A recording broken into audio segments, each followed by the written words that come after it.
Liga da Justiça, dirigido e roteirizado por Zack Snyder e co-dirigido e co-roteirizado também por Joss Whedon de Vingadores.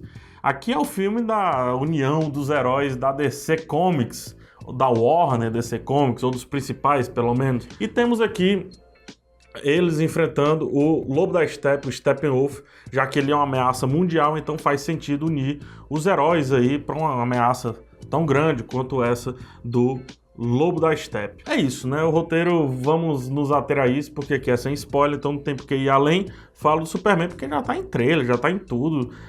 No pôster já tem o cara, então não faz sentido não falar. O filme, ele teve aquele probleminha inicial dele, probleminha final, do Zack Snyder ter que deixar a produção para entrar o Joss Whedon. É fácil notar essa mudança desse tom do filme pro Joss Whedon, que é um diretor um pouco mais simplório, mas isso não ofende.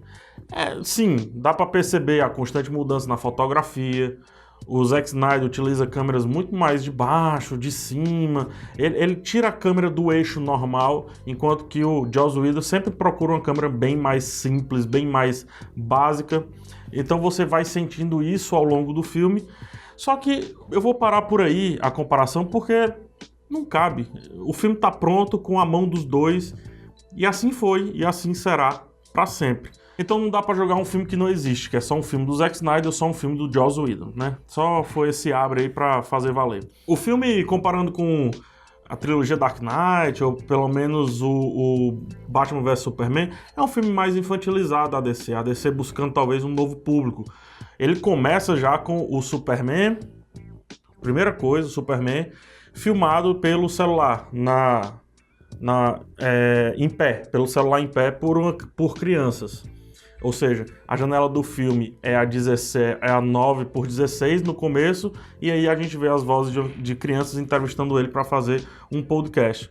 Por que é que eu trago isso? Porque corrobora com esse lance da DC buscando, ou da Warner DC buscando uma nova voz, buscando atingir um novo público, e isso também se reflete em como o filme é montado, não no sentido de montagem de edição, mas em como ele é montado e o quanto que ele arrisca muito pouco, então trabalha maniqueísmos, é tudo muito claro, mal é mal, bom é bom, não tem tantas nuances, e essa foi a proposta. Se eu gosto ou não, são outros 500. Preferia que tivesse um pouquinho mais de nuance, coisa que ele aposta um pouquinho ali no Superman, mas depois volta tradicionalmente para o maniqueísmo, indo de encontro ao seu público-alvo, novo público-alvo talvez aí da Warner. Chega a incomodar um pouquinho, eu falei esse lance das refilmagens, né, das refilmagens e das mudanças de fotografia. Chega isso a incomodar um pouquinho na inserção de uma família que tem algumas cenas que não tem tanta função narrativa. Tem uma família que é inserida lá porque é a visão diferente de um diretor que gosta de ter uma visão um pouquinho mais de baixo, que gosta que o civil seja também salvo pelos seus heróis. O filme ele tem uma proposta de ter um vilão que tem um alcance mundial, de destruição mundial, digamos assim. Então fez-se necessária essa inserção, essa pós-inserção dessa família, dessa história mais vista de baixo, e também serviu para criar um maior relacionamento entre dois heróis. Não gosto porque isso não tem de fato uma função narrativa muito pesada, ou seja, se você tira isso, o filme funciona, mas traz para o filme uma visão um pouquinho diferenciada, por exemplo, do Superman. Um Superman, para mim, mais próximo dos quadrinhos, quando se preocupa mais com os civis, coisa que fazia falta nos filmes anteriores. E aí eu adoro como o filme se organiza. Ele tem um problema nas mãos dele, que é diferente do Vingadores, comparando, Vingadores, vários heróis ali tiveram seus filmes próprios. Aqui nem todos os heróis tiveram. E esse daqui resolve um possível problema disso, ou seja, do fato de alguns heróis não terem filmes próprios, fazendo o quê? Se tornando um filme de origem e não um filme fim. Então, se Vingadores parece o fechamento de um arco, esse daqui parece a abertura de um arco. E daí, rapidinho, no começo do filme, ele resolve a introdução de alguns personagens, criando segmentos próprios.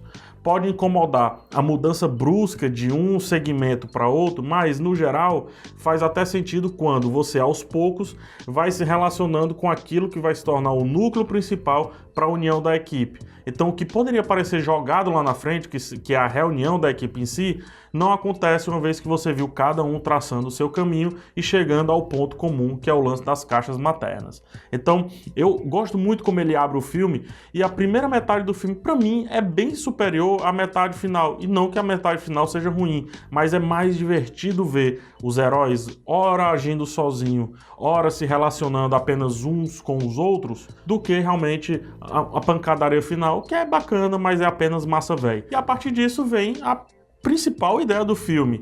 E aí eu não sei de quem é que vem essa ideia, de Joss Whedon ou do Zack Snyder, mas a principal ideia, veja, nós temos Superman, Mulher Maravilha, Flash, blá, blá, blá, nós temos todo mundo, mas a ideia do filme é fazer com que todos esses sejam um só. O Batman tem os seus segmentos? Sim. A Mulher Maravilha tem os seus segmentos? Também. Achei até que teria mais diante do sucesso do filme solo dela. O Aquaman tem, todos têm. Mas quando eles estão juntos, nenhum é maior do que o outro. Absolutamente nenhum é maior do que o outro. Quem dá também essa pista é a trilha sonora. Quando o Batman tá sozinho, a trilha sonora tem lá os tons da trilha clássica do Batman, lá do Danny Elfman, que também faz a trilha desse filme.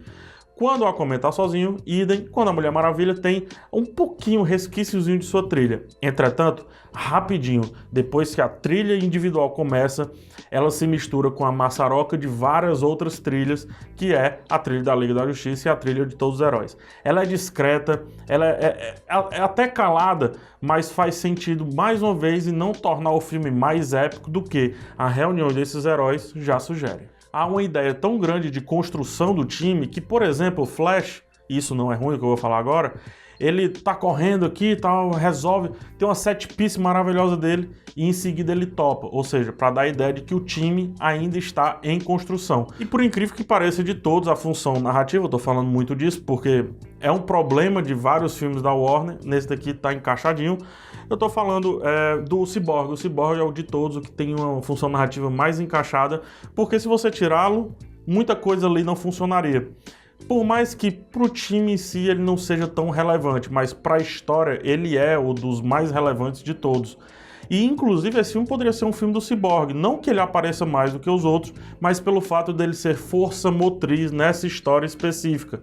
Ou seja, um personagem que não teve filme, um personagem que não foi introduzido ao universo, e um personagem bem, digamos assim, série B dentro desse time, acaba sendo extremamente relevante para que a história consiga não só andar, mas de fato acontecer. E isso é muito bom. Alguns errinhos eu já falei aí, outros erros é o CGI. Eu acho o CGI da Warner muito tosco ainda, muito pouquinho, por mais que ela esteja misturada no cenário e faz com que o olho seja enganado. Talvez esse é o lance, né? Com que o olho seja enganado diante do CGI. Só que na maioria dos casos o CGI continua muito fraco, a Warner tem que dar um jeito nisso. Mulher Maravilha, em Mulher Maravilha, talvez isso seja uma das piores coisas do filme. Uma coisa que eu não decidi se me incomoda ou não é o fato dele ser episódico. Ele parece o piloto de uma série, ele parece o primeiro episódio de uma série onde tudo tem que agradar a todos. E daí várias coisas têm que ser apresentadas rapidinho ali para que você vá aos poucos se identificando com aqueles personagens. Então esse é um filme que clama por um segundo filme rapidamente. E eu fiquei com essa vontade de um segundo filme. O lance de ser episódico também traz o fato de ser um filme que não toma riscos. Eu prefiro filmes que tomem riscos e se tornem maiores, acertando nos riscos, né? Não fazendo, tratando muito bem os riscos e aí por isso se tornando maiores do que no papel, digamos assim, ou na ideia, na cabeça das pessoas. É uma coisa que eu tô para decidir, se eu gosto ou não do fato dele ser episódico. Para dar um pouquinho mais de ameaça pro pessoal, um segundo vilão caberia dentro dessa história, até para trazer um Superman um pouco mais retumbante, uma volta do Superman mais pesada, mais forte, mais intensa, coisa que nem a trilha sonora ajuda, muito menos ainda o vilão ou a ausência de mais vilões ou mais problemas dentro da situação. Em se tratando de vários personagens, eu imagino que um ou dois vilões a mais faria bem mais sentido. Mas está longe de ser pior filme da DC, muito longe, assim como também está longe de ser o melhor filme da DC. Ele é justamente o que ele se propôs a ser, um filme mediano, que não toma riscos e que acaba acertando dentro da sua caixinha. É isso, comenta aqui embaixo, me dá a sua opinião, tem muito mais para eu comentar, então se você quiser fazer perguntas, pode fazer perguntas aqui nos comentários. Se gostou do vídeo, dá joinha, se não gostou, dá dislike, um beijo no coração de todos, até o próximo vídeo, tchau.